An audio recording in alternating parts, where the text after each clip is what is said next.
আমার নবী হাসি দেওয়ার পর জিব্রাইল আলাইহিস সালামের ৭০,০০০ নূরের লাইট তছনছ হয়ে গেল। আল্লাহ ডাক দিয়ে, জিব্রাইল তুমি আমারে বলছিলা কেন তোমাকে লাইট নিতে বলেছি? মূসা নবী তুর পাহাড়ে আইসা আমি আল্লাহর নূরের তাজাল্লিতে যেমন করে বেহুশ হয়ে গেছে, আজকে আমার বন্ধু নবীর দন্ত মুবারক থেকে যে নূরের ঝলকানি মারছিল, লাইটগুলা যদি না থাকতো তুমি জিব্রাইলও বেহুশ হয়ে যাইতা। আল্লাহু আকবার বলেন না কেন?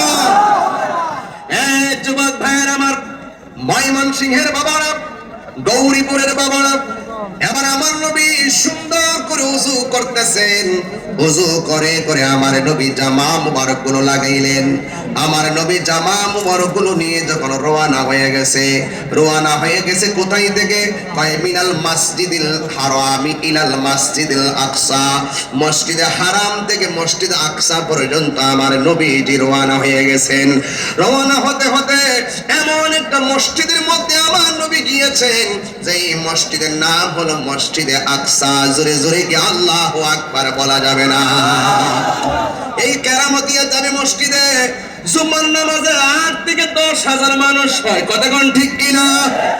হাজার হাজার মানুষ সেখানে নামাজ পড়েন। ঐতিহাসিক আর ঐতিহ্যবাহী একটা মসজিদ, এটাও আল্লাহর ঘর।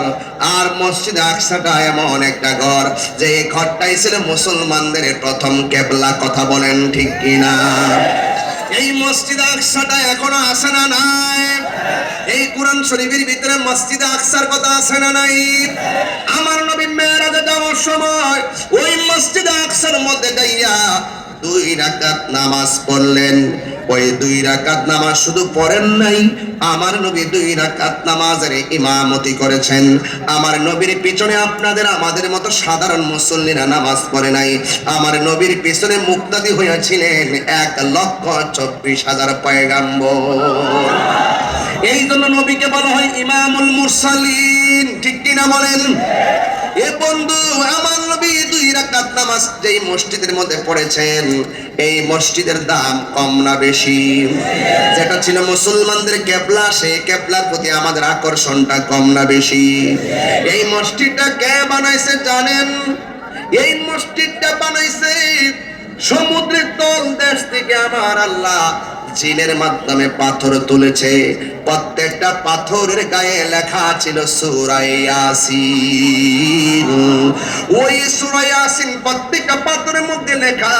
ওই মসজিদটাকে শেষ করে দেওয়ার জন্য ইসরায়েলের গুন্ডা বাহিনীরা বারবার বোমা মারে, গ্রেনেড মারে, বারবার ক্ষেপণাস্ত্র ছাড়ে, বারবার সহিংসতায় জড়িয়ে যায়।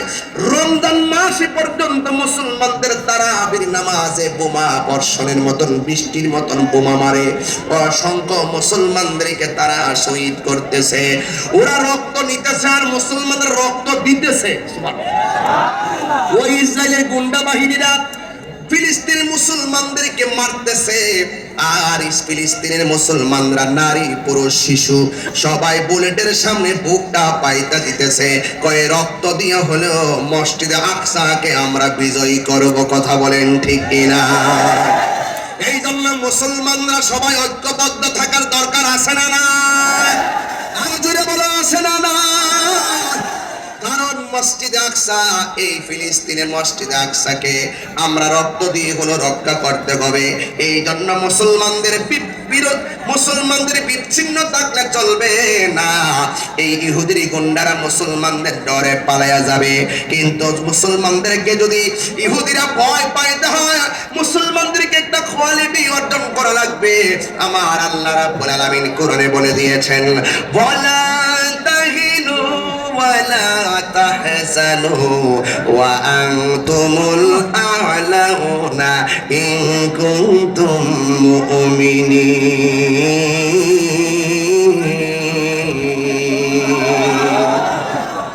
তেলাওয়াত করলে কি খারাপ লাগে? কোরআন শরীফ পড়লে খারাপ লাগে? শান্তি লাগে কি লাগে না? একটা হাতে কোরআন থাকলে আমি আরো বেশি বেশি তেলাওয়াত করতে পারতাম। আমি তো আর কোরআনে হাফেজ না, যাই মুখস্থ পারি তাই বলি। অনেক সময় অনেক মাখরা ছুটে যায়, ভুল হলে ধরাই দিবেন কওমি ভাইয়েরা। আবার গিয়ে ফেসবুকে উল্টা পাল্টা লিখে বলি না তাই হুজুর কোরআন শরীফ পড়তে পারে না। বলেন, আমি পারি না তা আগেই বলছি। আপনি আমাকে ভুল ধরাই দেন, আপনাকে স্যালুট দিব। কথা বলেন ঠিক কিনা? আবারও তেলাওয়াত করছি, বলেন মুসলমানদের বিজয় আছে না নাই?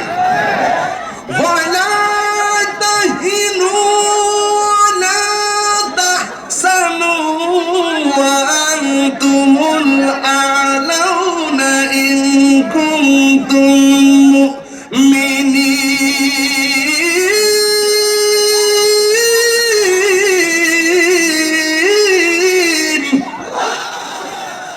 শান্তি লাগে কি লাগে না? আরো জোরে। কে বলছে যুবকরা নাকি গানের পাগল? কে বলছে যুবকরা সব কোরআনের পাগল? ঠিক কি না? এই যুবকরা কোরআনের আলোতে আলোকিত হয়, এই যুবকের নামের শান শুনলে উদ্বেলিত হয়, এই যুবকরা কোরআন শুনলে কোরআনের প্রেমে উজ্জীবিত হয়, এই যুবকরা মার কথা শুনলে মায়ের প্রেমে বিকশিত হয়। কথা বলেন।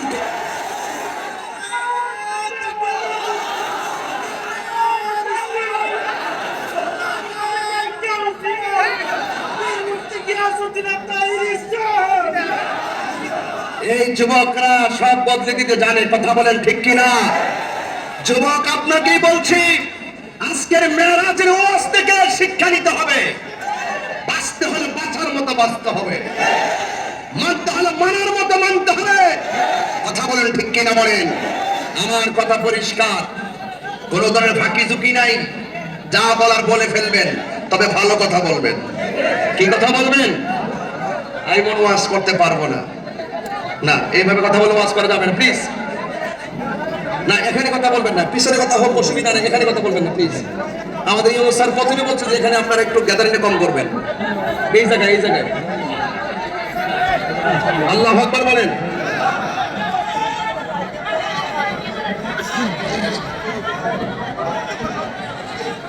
মোবাইল বন্ধ করেন আপনারা।